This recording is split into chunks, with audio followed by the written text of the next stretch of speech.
खबर है में खुश आमदीद। मेरे साथ हैं आरिफ हमीद भट्टी साहब, ताहिर मलिक साहब और मैं हूं सईद काजी। नाज़रीन, आज देखा आपने कोई दिन भी जो है ऐसा नहीं जाता जिस दिन इवेंट्स ना हो रहे हों और कायदे आज़म मोहम्मद अली जिन्ना का मज़ार जो है वो भी आज सियासत का शिकार होता नज़र आता है। वहाँ पे मुबैना होलीगनिज़म हुआ, फिर उसके बाद हमने देखा एक केस होता है और सवेरे उनकी गिरफ्तारी होती है। इसकी क्या इम्प्लीकेशंस है? प्रेस कॉन्फ्रेंसेज आई, भट्टी साहब से मैं पूछूंगा। इसके साथ साथ PDM की प्रेस कॉन्फ्रेंस से बिलावल भुट्टो गायब क्यों, और ख़ास तौर पर दो बयानिए क्यों सामने आ रहे हैं? क्यों इतना तजब्जुब है सिंध गवर्नमेंट में कि वो क्लैरिटी के साथ हमें बता नहीं रही कि आखिर ये वाकया कैसे हुआ, गिरफ्तारी किस तरह अमल में आई, किसने की? इसके साथ असल कहानी जिस पे हमें कोई निगाह नहीं। एक बार फिर 2 दफ़ा बिजली दवाइयों की कीमतें बढ़ गई हैं, 2 नोटिफिकेशन है, तरदीद कर रही है हुकूमत के नहीं हमने बढ़ाई, मगर ये क्या मामला है? एक महीने में 2 दफ़ा कीमतें बढ़ाई जा रही हैं। ये खेल नीचे नीचे जारी है, आवाम को पीसने का और उसको प्रेस करने का। और उसके साथ साथ हफीज़ सेंटर में कितने लोगों के चूल्हे ठंडे हो गए। क्या है हमारा सिस्टम? ये बिजली की ये तारें, ये सब इतना इनसिक्योर अपने आप को महसूस करते हैं। भट्टी साहब, इस पर भी मैं बाद में आऊँगा कि जिस तरीके से हमने अपने सिस्टम को जो है वो रिफर्बिश नहीं किया या जैसे हैं उस पर, मगर मैं पहले तो उस पर आऊँ। अजीब सा काम हुआ है, गिरफ्तारी हुई है, किसने की है किसने नहीं की, सिंध का बयानिया, उसके बाद जनाब बिलावल भुट्टो साहब गायब। बिस्मिल्लाहिर्रहमानिर्रहीम। काजी साहब, मेरी जो अपनी इंफॉर्मेशन है या राय है, मैं अरसा दराज से कह रहा हूँ कि BDM एक इत्तेहाद तो बन गया लेकिन अननेचुरल है। इनका मकसद कोई एक नहीं, और पीपल्स पार्टी मकसद मुख्तलिफ हैं और पार्टी एक प्लेटफॉर्म पे है। एक फॉर्म में भी नहीं है, अपने अपने सौदेबाजी के लिए एक प्लेटफॉर्म पे आ गई हैं। आपको कल जो मरियम साहिबा ने तकरीर की अपनी और सिर्फ नवाज शरीफ की तारीफ है, उनके सगे चचा शहबाज शरीफ जो गिरफ्तार है एक दफ़ा जिक्र नहीं किया। हमजा शहबाज उनके सगे चचा के बेटे हैं, एक सिंगल टाइम उन्होंने उनको डिस्कस नहीं किया। बिलावल साहब तशरीफ़ लाए, इसी तरह वो अपनी और अपने वालद साहब की और अपनी वालद मोहतरम बेनज़ीर शहीद की बात करते रहे। मुझे नहीं लग रहा था कि इस PDM के जलसे में इनको असल एहसास है कि महंगाई बेरोज़गारी ने आवाम को किस कदर मफलूज बेबस लाचार कर दिया। मुझे ये बताएं भट्टी साहब कि ये जो गिरफ्तारी हुई है, इसके बाद मौलाना की जो गुफ्तगू थी, जैसे मैं अभी कह रहा था कि बड़े कोमल सुरों में बोल रहे थे, मैं सुनवा देता हूँ वो कैसे बात कर रहे थे, फिर आपसे सुनाए मौलाना का रिएक्शन इस गिरफ्तारी पर। सूबाई हुकूमत सिंध की वो अपना मौक़िफ़ दे चुकी है कि वज़ीर आला को बेखबर रखा गया है, और जब इंस्पेक्टर जनरल पुलिस ने अपने घर में उनके खिलाफ कोई भी इक़दाम करने से इनकार किया तो उनको अगवा किया गया, और यहाँ मुक़्तदर क़ुव्वतों के दफ्तर में उनको 4 घंटे या रमान रखकर ज़बरदस्ती उनसे एक FIR दर्ज करवाई गई। भट्टी साहब, सिंध गवर्नमेंट जो है मुखालफत कर रही है जमानत की, उनके जो असिस्टेंट प्रोसिक्यूटर हैं उनके जो, और ये कह रहे हैं। अच्छा, मैं एक गुजारिश करता हूँ। नंबर 1 तो आपको यहाँ हम शायद मुझे इल्म नहीं है, मेरी इतला के मुताबिक सिंध पुलिस वज़ीर आला सिंध के मुतहत है, उसकी मर्जी के बगैर पता नहीं हिल सकता। ये कैसे मुमकिन है कि वज़ीर आला की मर्जी के बगैर ये पर्चा हो गया और मुकदमा हो भी गया इन केस, जो तो मैं मानता ही नहीं। तो वज़ीर आला सिंध आधे घंटे का 2 घंटे का हुक्म दे सकते हैं कि ये पर्चा खराज रिपोर्ट करके मेरे पास लाओ, ये गलत है, बेमकसद है। अब दूसरी बात नोट करें, बिलावल साहब होस्ट थे इस कल जो फंक्शन हुआ, मरियम साहिबा उनकी मेहमान थी। आज जब PDM का जलसा मीटिंग हुई या प्रेस कॉन्फ्रेंस हुई, उसके बाद बिलावल साहब तशरीफ नहीं लाए। बिलावल साहब का अक्सर ट्वीट आता है, लेकिन आज उन्होंने इस पर्चे के खिलाफ कोई ट्वीट भी नहीं किया, और सिंध हुकूमत का प्रोसिक्यूटर असिस्टेंट प्रोसिक्यूटर बेल की मुखालफत करता रहा।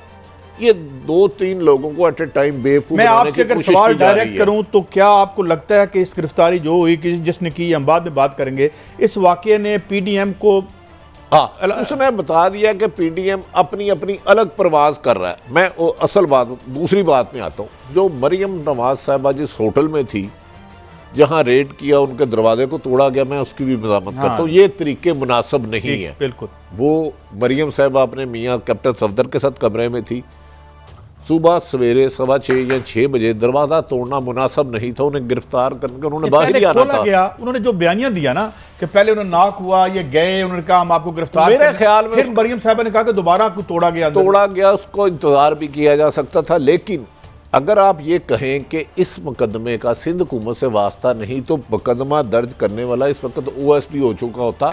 मैं माजी की एक छोटी सी मिसाल देता हूँ। वज़ीर आला पंजाब शहबाज शरीफ थे, मोहतरमा शहीद बेनज़ीर प्राइम मिनिस्टर थी। उन्होंने एक IG पंजाब हमेशा फेडरेशन भेजती है, वफाक भेजती है, तो उन्होंने कहा जिसको IG पंजाब लगा दो। तो नवाज शरीफ ने कहा मैं इसको बागे जनाह का चौकीदार लगा दूंगा, IG नहीं लगाऊंगा, क्योंकि IG CM है। तो मेरे ख्याल में ऐसा लगा है मुझे कि पीपल्स पार्टी ने पहले इन्होंने डॉच किया पीपल्स पार्टी को। आपको याद होगा आसफ अली जरदारी साहब ने कहा था इंड से इंड बचा दूंगा, छोड़ूंगा नहीं, तुम 3 साल के लिए आते हो। तो अगले दिन प्राइम मिनिस्टर नवाज शरीफ के साथ उनकी मुलाकात कैंसिल हो गई। वैसे जरदारी साहब की ज़बान कैसे कटी थी? वो मोहतरम राना मकबूल साहब थे, वो CM वज़ीर शहबाज नवाज शरीफ साहब ने भेजा था तो उससे कटी थी। तो मुझे ऐसे लगा कि आपस में अपना अपना पॉइंट स्कोर करने के लिए इत्तेहाद बना है, एक दूसरे का साथ देने के लिए नहीं, वरना वज़ीर आला सिंध 2 घंटे में ये पर्चा हाजिर करा सकते। और मौलाना फजलुर रहमान जो खुद कहते हैं कि मुझे नैब ने बुलाया तो मैं 10 लाख बंदे जाऊंगा, आज भी ये कह सकते थे कि PDM की क़यादत सारी पुलिस के पास जा रही है, हमारे बंदा रिहा करो। लेकिन एक जो मुझे ये बताएं कि ये जो कह रहे हैं जी सफ्तर साहब, सफ्तर तो इतने बड़े लीडर नहीं हैं, उनको कौन धमकियां दे रहा था? वो कह रहे हैं जी नहीं, एक तो कैप्टन सुना दो पहले आपको। मैदारे कायद पे नाराबाजी नहीं करनी चाहिए थी। देखें उसका वो जाते फातिहा पढ़ के आ जाते, लेकिन मुकदमा दर्ज करके भी इन्होंने अच्छा नहीं किया। वो कैप्टन सफदर जिनका एक टिकट नहीं चलता, पूरा दिन वो TV में रहे। तो मुझे तो बातें कोई गड़बड़ी लग रही हैं, पता नहीं कौन खेल खेल रहा है, क्या खेल रहा है। पीपल्स पार्टी चाहती क्या है? नून लीग, नवाज शरीफ साहब ने जो गुजरा में किया है जलसा, उसके बाद तकरीर गुजरांवाला में, उसके बाद दर्जनों मुस्लिम लीग नून के बंदे कह रहे हैं जी हम इस बयानिए के साथ नहीं चल सकते। आपको शायद अंदाज़ा नहीं, अभी मरियम की तकरीर नहीं शुरू हुई थी तो गुजरांवाला से मुस्लिम लीग नून के बहुत से कायदीन अपने वर्करों के साथ वापस जा चुके थे। मैं आपको ये खबर दे रहा हूं। साफियों ने कहा भी कि ये खाली होना शुरू हो गया है, वो बहुत खाली। इसके बाद उस बयानिए के बाद नवाज शरीफ का वो बयानिया अदारों पे हमला था, वो नाकाबिले बर्दाश्त है और काबिले अफसोस है। अच्छा, मैं यहाँ से बात इन्होंने छोड़ी है, मैं ज़रा आगे लेके बढ़ता हूँ। ये आपके पास क्या इत्तला है कि जो मुस्लिम लीग नून के इवन बड़े डाई हार्ड MNAs वर्कर्स भी हैं और MNAs ज़्यादा करते हैं, उनका क्या रिएक्शन जा रहा है और वो क्या सोच रहे हैं? पहले तो भट्टी साहब की खबर 100% दुरुस्त है। हुआ ये कि मियाँ साहब ने ना किसी को अपना इत्तेमाद में लिया, ना पार्टी से शेयर किया। ये एक सरप्राइज़ था सबके लिए। और मैं इसकी मरीम को कोड करूँगा, यानी जो उन्होंने तकरीर की ये प्लान नहीं थी। ये प्लान नहीं था। देखे पॉलिटिकल एक ऑर्गेनाइजेशन का नाम है ना, ये कोई उनकी मलकियत तो नहीं ना। नवाज शरीफ की पार्टी बेसिकली पार्टी मलकियत ही है, वो तो नून हुई तो मलकियत हुई ना, नून नवाज ही है ना। काजी साहब यही हमारी अनफॉर्चुनेट चीज़ है, पीपल्स पार्टी उनकी मलकियत है साहब, यही ट्रेजेडी है ना, मानने ना। तो मैं अच्छा, मेरा जो सवाल था MNA किसी को नहीं बताया कि हम किस सतह तक जाएंगे, तो उससे जब रिएक्शन क्या है? रिएक्शन आया वो जो आपको बता दिए। इस वक्त बेशुमार लोगों ने दबे दबे लफ्ज़ों में, अभी खुल के नहीं है, उन्होंने मियाँ साहब से कह दिया कि भाई हमारे तो कारोबार हैं, हमारे तो बच्चे, हम ये ले नहीं सकते। और मैं जो बात यानी हम ये प्रेशर नहीं ले सकते। और उसकी एक वजह भी है, मरियम खुद ऑन रिकॉर्ड है कि मरियम ये बात फरमा चुकी है, खुद कह चुकी है कि मैं और मेरा बाप का जो बयानी है ये हर आदमी के बस का रोग नहीं है। और जो आपने तो पहले पार्टी कैसे चलानी है? वो सवाल उनसे करे ना, मेरी पार्टी तो नहीं है। जो दूसरी आपने जो सवाल किया है भट्टी साहब से, वो बड़ा इंटरेस्टिंग है। इस वक्त पीपल्स पार्टी और नून के दरमियान जो क्लैश है ना, पीपल्स पार्टी पॉलिटिकली रियलिटी में बहुत ज़्यादा इंटेलिजेंटली प्ले करी। वो कह रहे हैं सिलेक्टेड वज़ीर आज़म से जंग है, नवाज शरीफ उससे एक कदम पीछे चले गए, सिलेक्टरों से लड़ाई है। ये वो फ़र्क है, ये वो लाइन है जहाँ पे जो भट्टी साहब आपको अंदर से खबर देने वो यही खबर है कि बिलावल, आपको पता है जब नवाज शरीफ ने अटैक किया गुजरांवाले में इदारों पे और सरबराह पे, तो आपको पता 3-4 मिनट के लिए वो बाथरूम चले गए थे। Bilawal was not sitting there, उठ के चले गए, ही लेफ्ट दी स्टेज। फिर आज भी नहीं साफ बात रहा है। और सबसे बड़ी बात जो बड़ी बिल्कुल कॉमन सेंस की बात है, आप हुकूमत में हो और आपके पास, पुलिस के पास ये पावर होती है कि आप पर्चा खारिज कर सकते हैं, आप उसी वक्त खारिज कर सकते हैं। भट्टी साहब, पर्चा तो हम खारिज कर सकते हैं, मुझे ये बताएं मौलाना इतने धीमे क्यों थे? उन्हें तो मौका चाहिए। देखें, आप थोड़ा सा भूल जाते हैं कि पहले पीपल्स पार्टी और नून लीग दोनों ने मौलाना को डिच किया। मौलाना इस्लामाबाद पहुंचे धरना लेके, दोनों पार्टियों ने कहा था हम भरपूर साथ देंगे, हमारी क़यादत आएगी। उधर कोई भी नहीं आया, मौलाना काफ़ी दिन अकेले रहे और बाद याद दहानी पर फिर वो उठ गए। अब मैं PDM का असल मकसद ये समझा हूँ, देखें असल कुर्बानी दी हमजा ने 1.25 साल से। नवाज शरीफ मुल्क से बाहर है, उन्होंने जो जुमेरा जो गुजरांवाला में तकरीर की, मेरा ख्याल है उसके बाद वो पाकिस्तान नहीं आते, मुझे नज़र आते। कल को आ जाए तो उनकी मर्जी। ये सारा मरियम को लॉन्च करने का तरीका है। शाहिद हक्कान अब्बासी ज़ीरो हो गया, एहसन इकबाल सब ज़ीरो हो गए, ख्वाजा आसफ सब ज़ीरो हो गए। ये सारे ज़ीरक सियासतदान, इख्तलाफ राय हो सकती है आपको, लेकिन हर जगह मरियम छा रही है। मेरा ख्याल है इमरान नवाज शरीफ ने सोचा है कि उनका फ्यूचर तो पाकिस्तान की सियासत में बज़ाहिर नज़र नहीं आता। शहबाज शरीफ रेस्ट हो गए तो इस पीडीएम में मरियम को सियासी तौर पे अपना जानशी मुकर्रर मेरा सवाल आपसे, देखें हमें भी पता ये इस बयानिए के साथ मरियम का क्या यहाँ पे फ्यूचर होगा पाकिस्तान? नहीं, मैं कह रहा हूँ बहुत सारे लोग वक्त के साथ साथ, ये पीडीएम की उम्र भी मुझे ज़्यादा नहीं लगती, हो सकता है ये जदोजहद 10 साल करे। मरियम का ये बयानिया जिसको वो खुद फरमाती हैं, अभी मलक साहब ने कहा मैं और मेरे वालिद का बयानिया का बोझ हर कोई नहीं उठा सकता, तो बहुत सारे मुस्लिम लीग नून के सीनियर रहनुमा इस बयानिए के सख्त खिलाफ हैं, बहालत मजबूरी कर रहे हैं। लेकिन वक्त के साथ साथ मेरा ख्याल है आपको इख्तलाफ राय वाज़ेह नून लीग में नजर आएगा। जरा मरियम साहबा को सुनाइएगा, फिर थोड़ी कुछ सब झूठ थी मगर फिर भी कुछ बातें उन्होंने की, सुनाइएगा जरा। हमें आज वो मौका दिया कि हम कौम के सामने ये बात रखें कि जब नवाज शरीफ कहता है कि स्टेट विद इन स्टेट नहीं, state above state, government above government, तो नवाज शरीफ बिल्कुल सच कहता है। जी कैसे मैं कमेंट करना चाह रहा हूँ, भट्टी साहब कह रहे हैं पीडीएम खत्म हो गया, आई डिसएग्री विद हिम। मेरा ख्याल है कि जो इमरान खान की परफॉर्मेंस इतनी खूबसूरत है कि पीडीएम खुद भी लड़ पड़े, खुद भी कुछ कर लें, ये अपोजिशन खत्म नहीं होगी।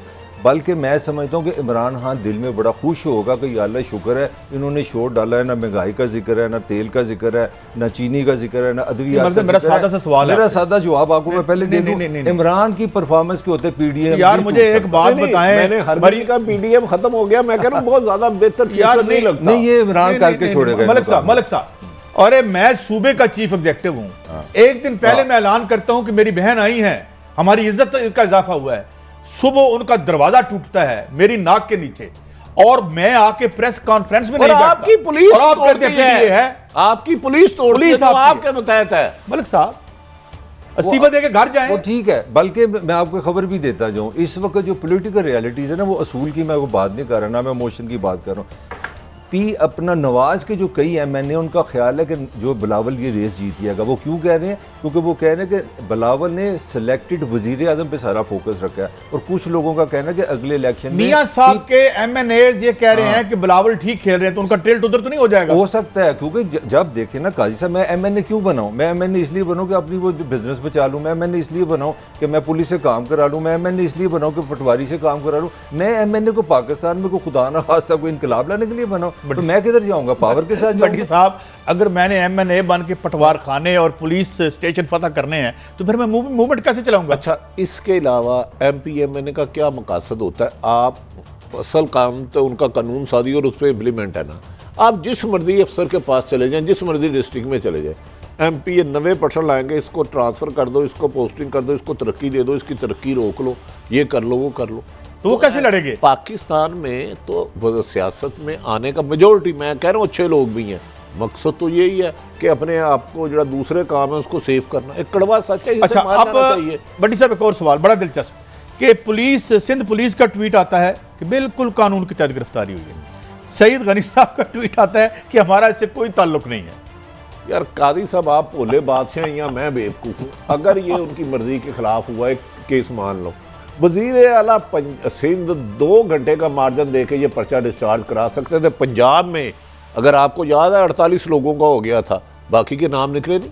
वो वज़ीर आला होता भाई, वो वहाँ के कंसर्न डीआईजी इन्वेस्टिगेशन या एसएसपी इन्वेस्टिगेशन को बुलाता भाई 2 घंटे में। अभी वो ज़मानत में आए हैं, पुलिस ने नहीं पर्चा खारिज किया, प्रोसिक्यूशन ने तो उस पर्चे की मुखालफत की है। मेरा ज़ाती ख्याल है पीपल्स पार्टी दोनों जगह खेल रही है।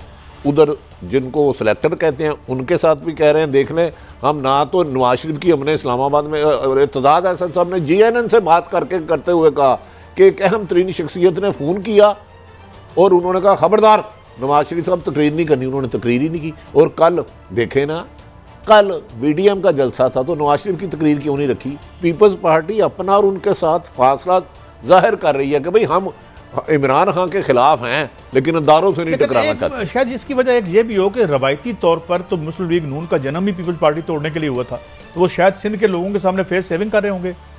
देखिए कर रहे नहीं होंगे, लेकिन सियासत आगे ही बज़ाहिर ये कहा जाता है कि पीपल्स पार्टी सिंध तक महदूद होकर रह गई है।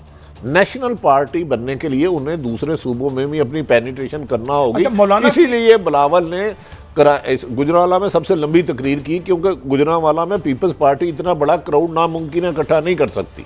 अच्छा, मौलाना साहब की और जरदारी साहब की भी मुलाकात हुई है, सुना है, इसमें भी कुछ उन्होंने एक दूसरे को कुछ कन्विंस करने की कोशिशें की? नहीं, मौलाना साहब की तो कई औरों से भी गिरफ्तार हो रही है, उनके लहजे मुलाकात हो रही है, लहजे में उनकी गुफ्तगू में बहुत फ़र्क आ चुका है। और आने वाले दिनों में देखे ना, एक जलसा 16 को हुआ, 18 को हुआ, आज किस्सा मादी हो गया, अब 25 को होगा कोयटा, उसके बाद पता ही नहीं। इन जलसों से हुकूमत जाती है। और इमरान खान पहली दफ़ा मुझे अच्छे लगे हैं कि आज तकरीर करते हुए ये नून लीग को नहीं बोले, वरना जब उन्होंने गुजरांवाला के बाद बोले PM को इस तरह तकरीर नहीं करनी चाहिए। यार वो उसमें अल्लाह ताला ने इस वक्त बहुत बड़ा मुकाम दिया है, चीफ एग्जेक्टिव है इस मुल्क के, तो आज तकरीर ना करके ख़त्म हो गए ना दोनों जलसे।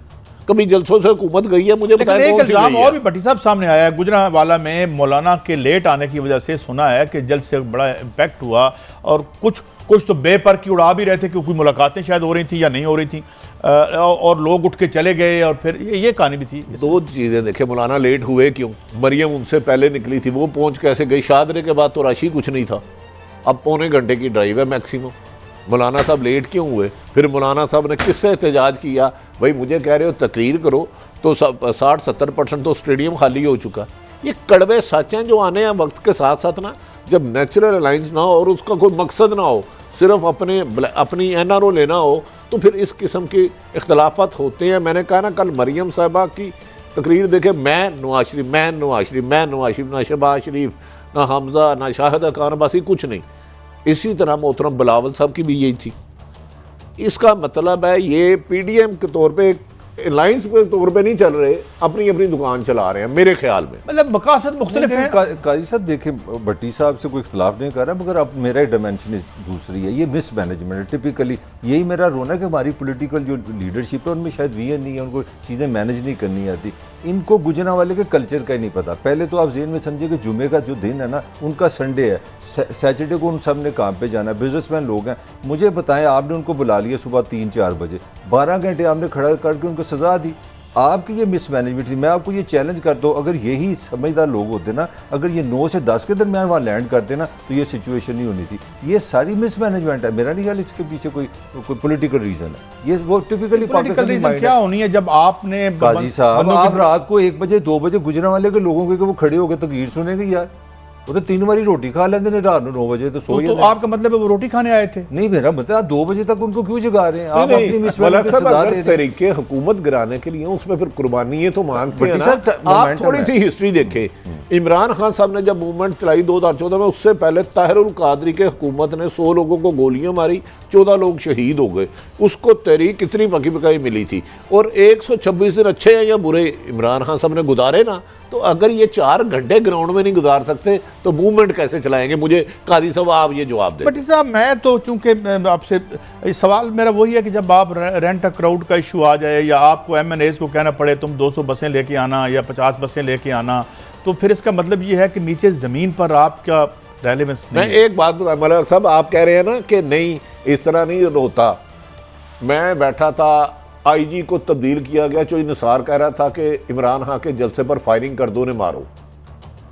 मैं एयरवे में था, मैं निकला, मैं काशिफ अब्बासी साहब हमने किया, तो मैंने इमरान खान साहब को मैसेज भिजवाया कि खान साहब आपकी जान को ख़तरा है। जो निसार पंजाब पुलिस से आप अटैक करना है। आफ्ताब चीमे ने फायरिंग करने से इनकार कर दिया था, उस वक्त IG इस्लामाबाद थे। इमरान खान कल अकेला कंटेनर पे चढ़ा और खुदा की कसम घूमता रहा, वो भागा नहीं। देखें, अगर आपने कुर्बानियाँ देनी है, अगर आपने लोगों में अपनी हमदर्दियाँ पैदा करनी है, फिर लीडर भगोड़ा नहीं होना चाहिए, लीडर मैदान में होना चाहिए, फिर आपके पीछे लोग खड़े होते हैं। मैं ब्रेक पे जा रहा हूँ, एक कमेंट मैं कर दूं। आपने कहा ना ये रेंट एक जो करोड़ किराए पे आता है, आपकी हम जब भट्टी साहब के दफ्तर में बैठे थे, हमारी जो मॉनिटरिंग की स्टाफ की खतून है वो बता रही थी कि एक जगह पे सिर्फ 21 लाख लोग नवाज शरीफ की तकरीर सुन रहे थे फेसबुक पे। 21 लाख सिर्फ एक, मुझे उसका पता नहीं। मलिक साहब, लोग रोजाना करोड़ों बड़ी वीडियोस देखते हैं, उसका क्या मतलब है? पसंद करने वाले थे, मुखालिफ आपका थे, ख्याल है ये 21 लाख किराए पे एक नाम उनका है, मैं इसका ये नहीं कहता, लेकिन ज़मीन पर जब लोगों को लेके आएंगे फिर हम मान लेंगे। मगर एक ब्रेक की तरफ जा रहे हैं, ब्रेक से वापस आएंगे तो देखेंगे कि आने वाली सियासत क्या रुख लेगी, PDA का क्या जो है मुस्तकबिल होगा, और ये तहरीक चलेगी और नहीं चलेगी, और ये कीमतों का जो मसला है, इससे नाम तो ये लेते हैं मगर क्या इनके पास कोई एजेंडा है? ये कीमतें नीचे ले आएंगे, आवाम को रिलीफ देंगे?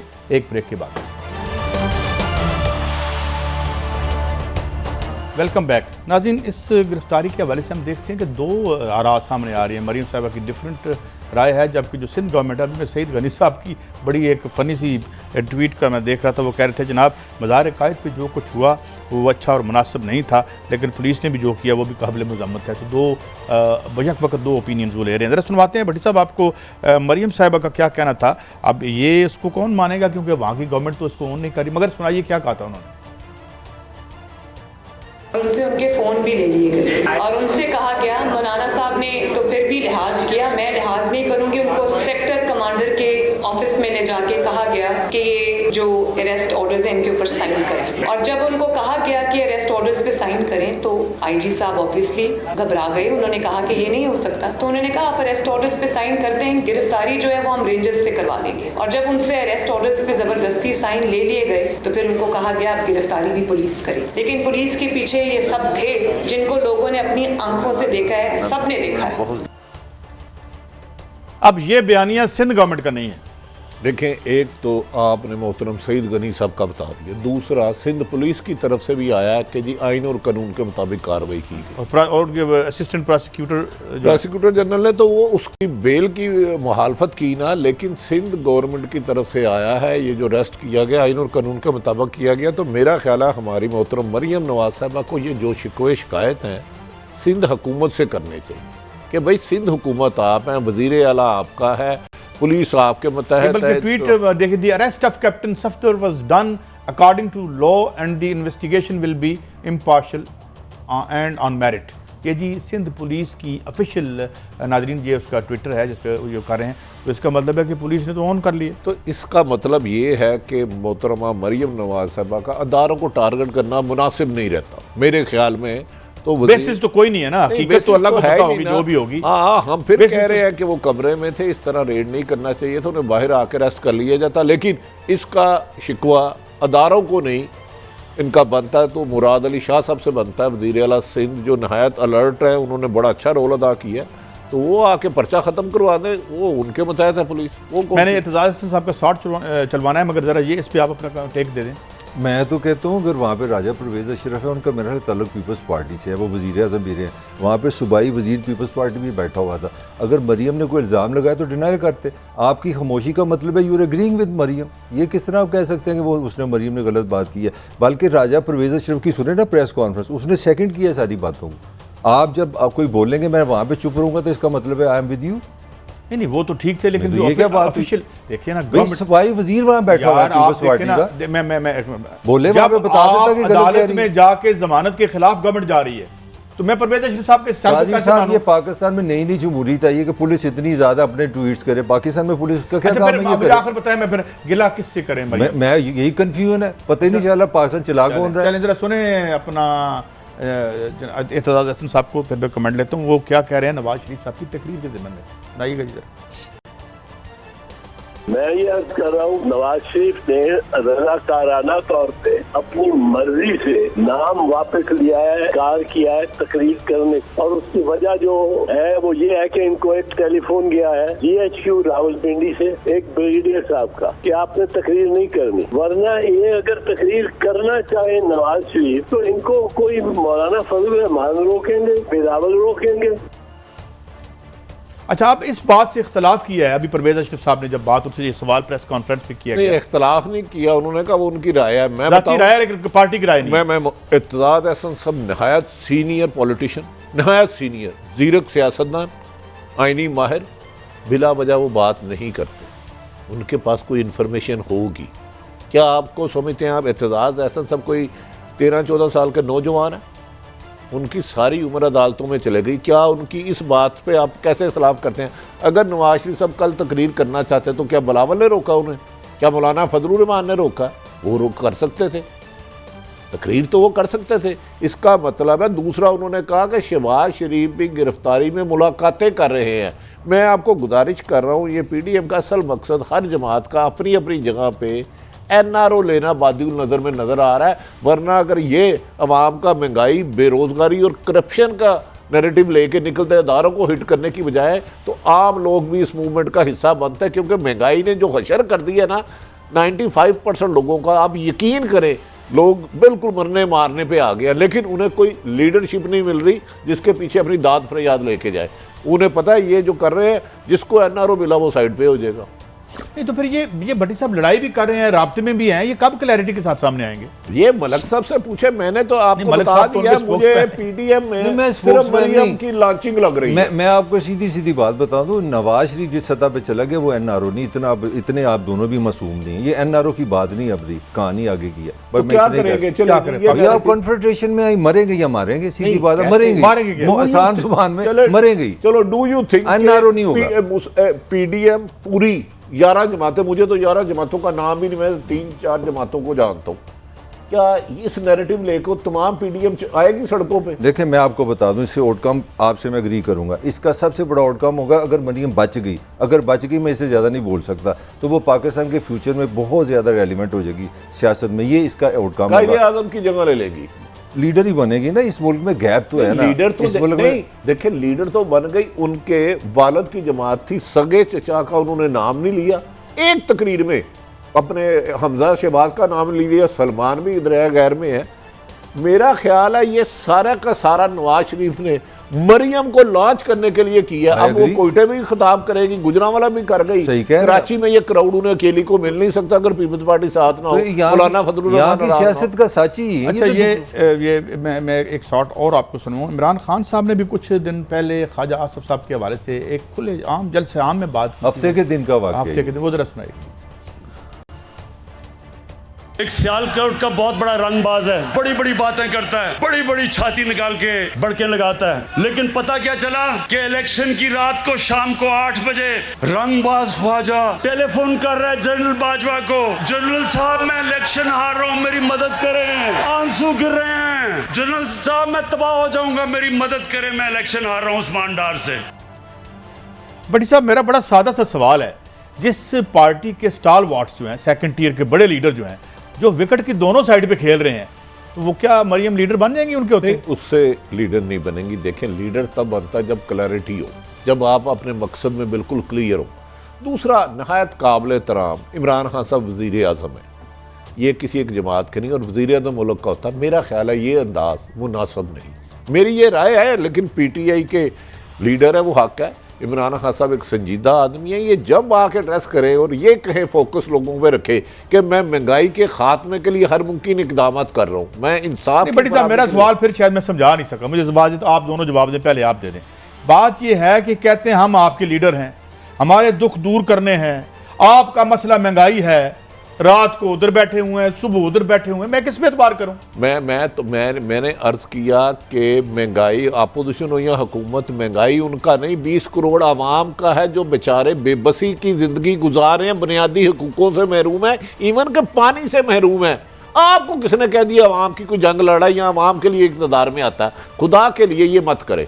अगर आवाम के लिए इक़्तिदार में इमरान खान साहब 25 जुलाई 2018 के बाद आए होते तो अब चीज़ें कम से कम, कीमतें बढ़ती ना, पुरानी रेट तो रहते ना, या लोगों की आमदनी का बढ़ती, नोटिस लिया, उसका बहरान हो गया, गंदम का लिया, IPPs का लिया, क्या लिया, और रह गई बात नून लीग की, तो जो 25-30 साल इक़्तिदार करके आवाम की खिदमत नहीं कर सके, अब क्या करेंगे? एक ब्रेक। अच्छा भट्टी साहब, मैं एक थोड़ा सा ब्रेक है, मैं क्विक एक कमेंट करना चाह रहा हूँ। मेरा ख्याल है कि हमने सारा जो सियासी मुदाखलत का इल्ज़ाम है इदारों पे, वो नवाज शरीफ अपोजिशन पे रखा हुआ है। खान साहब भी तो ये अल्फाज इस्तेमाल कर रहे हैं कि नवाज शरीफ ने सरिया दिया तो वज़ीर बन गया, नवाज शरीफ ने फलां से तल्लुकात रखे तो वज़ीर आला बन गया। अब उन्होंने अपने इदारों के उन्होंने भी इन्वॉल्व किया, तो अक्रॉस दी बोर्ड में सबको पकड़े आप, सबको पकड़ें आप, और जो हम क्या पकड़ें वो पकड़ें जो होना है। मगर हम जब ब्रेक से वापस आएंगे तो अद्वियात की कीमतों के हवाले से बात करेंगे, इसके साथ लाहौर में जो इतना तकलीफ दे वाक़या हुआ, रोज़गार बन नहीं रहे, बिगड़ रहे हैं, ऐसा क्या है, और इसके बाद मज़ीद भी गुफ्तगू करते हैं ये जो सियासी डेवलपमेंट्स हैं, एक ब्रेक के बाद। Welcome back. भट्टी साहब, कुछ अच्छे फैसले भी हुए। हमने देखा कि जो ड्रग रेगुलेटरी अथॉरिटी में एक अरसे से, जिस तरह इमरान खान साहब ने भी मुबैना तौर पर कहा था कि जुर्म का गढ़ बना हुआ था मुबैना तौर पर, और उसमें निकाला, शेख अख्तर हुसैन को भी निकाला, मगर अभी ये एक महीने में 2 दफ़ा कीमतें बढ़ती हैं और 2 नोटिफिकेशन आ जाते हैं।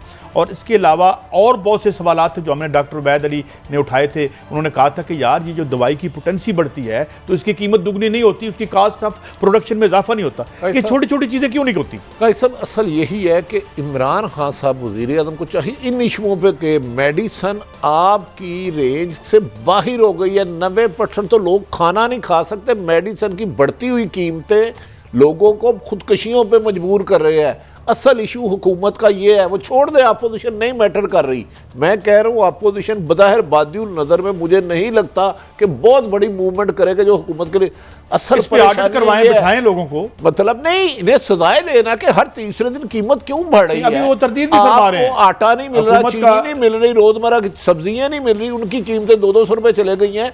तो मेडिसिन लेना तो नामुमकिन है। इन चीज़ों को सॉल्व करें तो इनकी हुकूमत को कोई खतरा नहीं है, लेकिन करें तो सही, इसकी तरफ आए। ये तो काम ऐसे हैं कि जिसके लिए आपको कोई इनकलाब नहीं करना पड़ता। नहीं, इनकलाब देखिए जी, आपको मुबारक हो, नया पाकिस्तान तो बन गया, नया इमरान खान बना है। मेरा ख्याल था कोई पता चलेगा कहाँ बना है। 253 जो आपकी अद्वियात की कीमतों में इजाफा हुआ है, वो उसमें सिर्फ 5 कंपनियाँ भट्टी साहब 6 अरब 21 करोड़ 70 लाख रुपया मुनाफा सिर्फ 5 कंपनी का बढ़ा है। ये जो खबर हमें आज मिली है, तो इस तरह तो नया आज 2 खबरें हैं, ये मैं वजाहत कर दूं। एक तो ये कि जी बढ़ने का नोटिफिकेशन था और 7 तरदीद भी आई है कि नहीं बढ़ी, तो ये क्या, लेकिन अब तक जो बड़ी है उसका भी तो उससे भी मैं आपसे 250% मेडिसिन की कीमत बनने का मतलब है कि लोगों को आप मशवरा दें कि आप जिंदगी बचाने की अदावत खाने की बजाय जहर खा लें। आप इसकी थोड़ी सी गहराई को देखें। इस मुल्क में गुर्बत बहुत ज्यादा है। मैं एक और बात जरूर करना चाहता हूँ, वक्त बड़ा कम है। हम समाजों को महफूज बनाना आज की दुनिया में ये भी रियासत और हुकूमत का काम है। अभी ये आपने देखा वीज सेंटर में बेशुमार लोग जो हैं वो बेचारे बेरोजगार हो गए।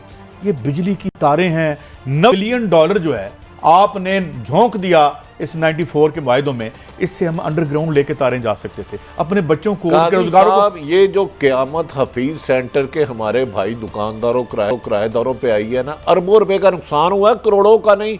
और ये लोग कई नस्लें खुदार उतारते उतारते गुजार जाएंगे। देखना चाहिए कि इतना बड़ा प्लाजा था, क्यों इतना बड़ा शॉर्ट सर्किट हुआ। आपके पास जो आया फायर ब्रिगेड, उनके पास ना प्लास्टिक था ना उसे बुझाने वाले आलात थे मौजूद। तबाह कर रहे हैं आप, खुदा के वास्ते। आपकी इकानमी ज़मीन बोझ हो चुकी है। जो बेचारे रोजाना कमा के रात खाते हैं, आपको अंदाजा ही नहीं है नुकसान कितने खानदान तबाह हुए। पंडित साहब, यहाँ पे उधार पे काम चलते हैं आमतौर पर कि आपने सामान उधार पे उठाया और आहिस्ता आहिस्ता बेच के आपने दिया।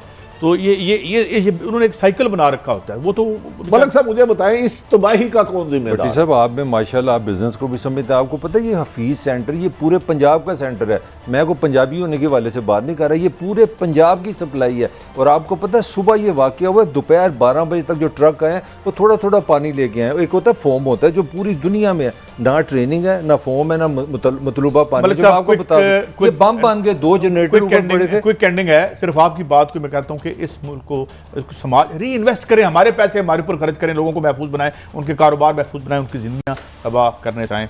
ये था हमारा आज का शो। कल फिर हाजिर होंगे। अल्लाह हाफिज़।